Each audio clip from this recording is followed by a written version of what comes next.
ಲಕ್ಷ್ಮೀ ಹೆಬ್ಬಾಳ್ಕರ್ ಅವರಿಗೆ ಚಿಕ್ಕಮಗಳೂರಿನಲ್ಲಿ ಭರ್ಜರಿ ಸ್ವಾಗತ. ಶನಿವಾರ ನಡೆಯಲಿರುವ ವಿವಿಧ ಕಾರ್ಯಕ್ರಮಗಳಲ್ಲಿ ಭಾಗವಹಿಸುವ ಸಲುವಾಗಿ ಚಿಕ್ಕಮಗಳೂರು ನಗರಕ್ಕೆ ಶುಕ್ರವಾರ ಸಂಜೆ ಆಗಮಿಸಿದ ಮಹಿಳಾ ಮತ್ತು ಮಕ್ಕಳ ಅಭಿವೃದ್ಧಿ ಇಲಾಖೆ ಸಚಿವರಾದ ಲಕ್ಷ್ಮೀ ಹೆಬ್ಬಾಳ್ಕರ್ ಅವರಿಗೆ ಭರ್ಜರಿ ಸ್ವಾಗತ ನೀಡಲಾಯಿತು. ನಗರ ಪ್ರವೇಶಿಸುತ್ತಿದ್ದಂತೆ ಶಾಸಕರಾದ ಎಚ್.ಡಿ. ತಮ್ಮಯ್ಯ ಹಾಗೂ ನಯನಾ ಮೋಟಮ್ಮ ಮತ್ತು ಕಾಂಗ್ರೆಸ್ ಪಕ್ಷದ ನೂರಾರು ಕಾರ್ಯಕರ್ತರು, ಅಧಿಕಾರಿಗಳು ಸಚಿವರಿಗೆ ಹೂಗುಚ್ಛ ನೀಡಿ ಸ್ವಾಗತಿಸಿದರು. ಇದಕ್ಕೂ ಮೊದಲು ಜಿಲ್ಲಾ ಗಡಿ ಗ್ರಾಮ ಮಾಗಡಿಯಲ್ಲಿ ಸಹ ಚಿಕ್ಕಮಗಳೂರು ಶಾಸಕ ಎಚ್.ಡಿ. ತಮ್ಮಯ್ಯನವರು ಸಚಿವರನ್ನ ಸ್ವಾಗತಿಸಿದರು. ಈ ವೇಳೆ ಮೂಡಿಗೆರೆ ಶಾಸಕಿ ನಯನಾ ಮೋಟಮ್ಮ, ತಹಸೀಲ್ದಾರ್ ರೇಷ್ಮಾ, ಮಹಿಳಾ ಮತ್ತು ಮಕ್ಕಳ ಅಭಿವೃದ್ಧಿ ಇಲಾಖೆ ಉಪ ನಿರ್ದೇಶಕ ಮಹಾಂತೇಶ್ ಭಜಂತ್ರಿ ಸೇರಿದಂತೆ ವಿವಿಧ ಇಲಾಖೆಗಳ ಅಧಿಕಾರಿಗಳು, ಅಪಾರ ಸಂಖ್ಯೆಯಲ್ಲಿ ಕಾಂಗ್ರೆಸ್ ಕಾರ್ಯಕರ್ತರು ಉಪಸ್ಥಿತರಿದ್ದರು.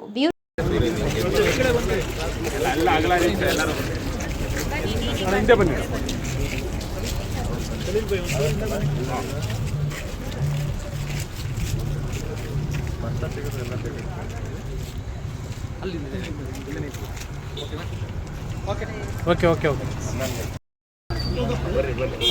ನಯಾಜ್ ಅಂತ ಜಯರಾಜ್ ಅಂತ ಶಾದಾಬ್ ಅಂತ ಜಾವೇದ್ ಅಂತ ಲಕ್ಷ್ಮಣ್ ಅಂತ ಸೋಸಿದ್ದಾರೆ. ಬರ್ರಿ ಈಗ ಅವ್ರಿಗೆ ಬಿಡಿ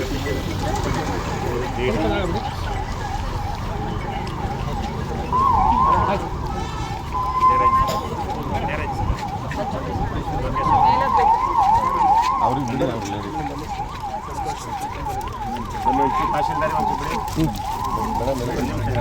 ರಂಗನಾಥ್ ಅಂತ ತಾಲೂಕು, ರೇಷ್ಮಾ ಅಂತ ಹೇಳಿ tahsildar.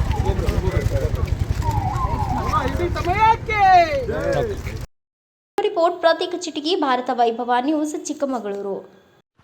Thanks for watching. Read, discuss and debate with editor Dr. Yan Prashant Rao. Wanted reporters in print, digital and visual media for Bharat Vaibhav Daily Newspaper, BV News 5 Channel and BV Fast Web News from all the talukas of Karnataka, Goa and Maharashtra. If interested, send your resume to 9019229369